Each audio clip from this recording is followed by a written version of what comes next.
Hello, everybody. So, another Honest RC review. Let's get into it.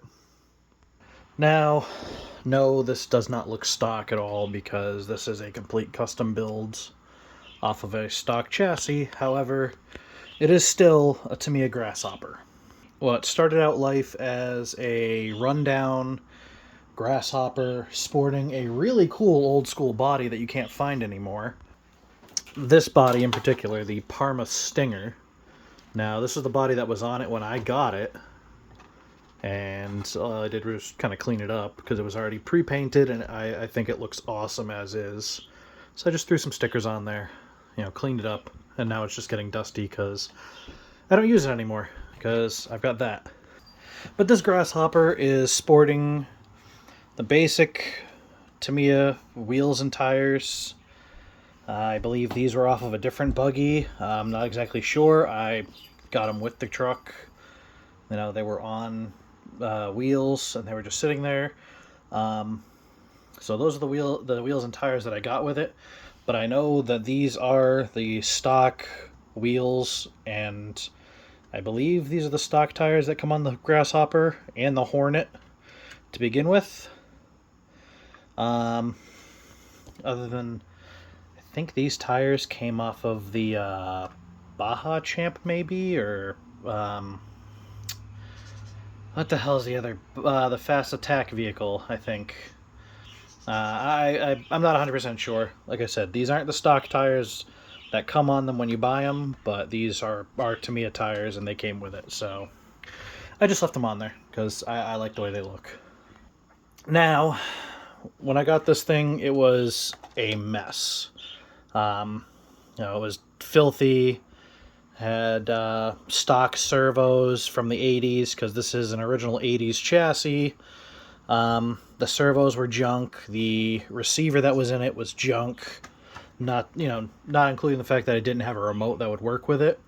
So after ripping out all the guts, cleaning everything up, when I was using the Stinger body, I had painted the sidebars white, the front bumper white. The rear shocks were missing, so I threw the stock Vetera Ascender shocks that I had lying around in the back. And the stock shocks up front work. They're the setup for the Grasshopper's front shocks you can't really interchange them. The Grasshopper and the Hornet, you can't really interchange the shocks in the front unless you do some heavy modifications to allow normal replacements like what you get on the back, or on any other RC vehicle, the standard style shocks. Even on the front of the Rising Fighters, just standard ones, just spun on their little weird hook system they got here. But the Grasshoppers, it's just can't really see very well in there, but the stock shocks, they work up front, so I just haven't touched them. Very squeaky, but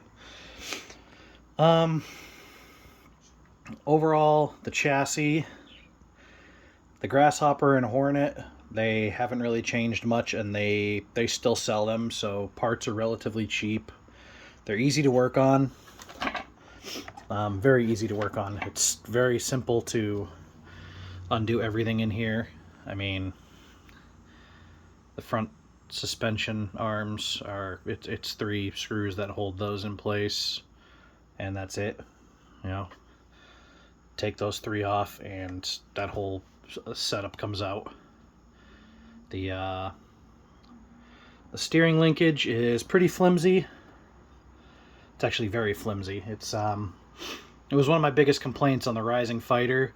It's the same complaint on the Grasshopper and Hornet. The steering linkage is very flimsy. If you hit something hard enough, you're going to bend that rod. I mean, if you hit it really hard, you're probably going to snap it, or snap one of the eyelets. However, bending is okay, but there's only a certain amount of times you can bend these things back before they just shear and snap on you. So, I mean, it's functional, but not really, like, I wouldn't, you know, I don't know, I would have used something a little bit thicker. I mean, it is a lightweight buggy, so I mean, weight might be a thing, but I would have used something a little bit stronger for the steering arms. You know, the steering linkage connecting to the arm, just the linkage is very weak. The arms are pretty thin. However, I haven't had any of these snap on me yet. It's just these bending. So, again, still, as you can see, it's very easy to get access to all of that stuff. So, working on these things is fairly simple. The battery tray, it's just boom, battery goes in there. That slides in, and bingo. However, if you hit a big enough bump or a rock comes up into here and hits something like this, that's going to pop off and your battery's going to fall out, and it's just going to be a whole production. And, you don't want a battery dragging behind your truck because, possible explosions and fire, and, yeah, it's just not good.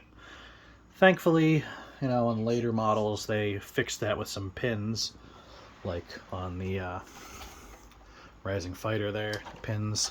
I believe the Grasshopper 2 has pins, whereas, the original Grasshopper, the Hornet, and even the re-releases of those are just this setup, so, I mean, it is what it is. It's functional, but not really, again, not really the best setup you can have. As for the rear end, I've had this thing apart a couple of times. First time when I got it, I just cleaned everything out, re-greased it, and it's, again, very easy to work on. Just undo the screws holding the shocks, undo these 2 screws on each side, or you can even just undo one of them and just pop one of these side pieces off, and the whole rear end comes out. I've got a brushless system in there. When I got this thing originally, I put a Castle Sidewinder system in it, and it completely sheared the gears on the inside. So I had 8 replacements, and then I pulled the Sidewinder system out, and I put this system in it after it was just sitting on my shelf for a while. And this system's been great, and with the new gears, it's perfect. So I mean, durability-wise, you can get all sorts of hop-up parts. I just use plastic replacement gears on the inside of here. It's parts are very readily accessible for these things because they made so many of them, and they're very cheap. And you can buy a brand new Grasshopper on Amazon for like just over $100, I believe, kit or ready to run. Don't quote me on that, but you can find Grasshoppers and Hornets anywhere. And I mentioned the Hornet as well because it's essentially the same thing, just 2 different bodies. The Grasshopper doesn't have a big wing on the back, kind of like the what was it, the Parma Stinger body that I had out here. The Stinger body, it's the stock Grasshopper looks similar to that, except it's got on the front 2 big old like Baja style headlights. So I mean, whereas the Hornet has that and big old wing on the back, like a sand buggy. So I mean, they're the same thing, just depends on what style you like a little bit more. I mean, or the color patterns for if you want to do box art. Because the Grasshopper is like white and green, and the Hornet is black and yellow. So I mean, it's just whichever one you can find, or whichever one fancies your style a little more. As you see, mine I did something a little different. So I mean, they are very highly customizable, and they're good. It's a good chassis. It's fun to drive around. It'll handle, with the stock body, not this custom crazy ass body that's got things hanging off of it and little bits hanging around, like that little plow thing up front that catches every rock that it goes over. These things can handle sand, dirt, low cut grass, asphalt, concrete, gravel roads. It's got a decent bit of ground clearance. So I mean, it's good for, you know, minor off-roading. I just wouldn't, you know, take it into anything too deep or too heavy. But you know, for the price, they are great starter vehicles, great starter trucks or buggies rather, to get you into the hobby. Or if you got kids or something that you want to get them into the hobby, you know, this would be a perfect one for them. Especially if you get the kit version, because then they have to build it themselves, and so that way they learn how to work on it, and they have to build it so they know, like, you know, if something breaks or something goes wrong, they already have that experience to put it back, take it apart and put it back together by themselves. So Grasshopper and Hornet are great vehicles to learn on. They're great for beginners, and you know, they're just fun all around to have.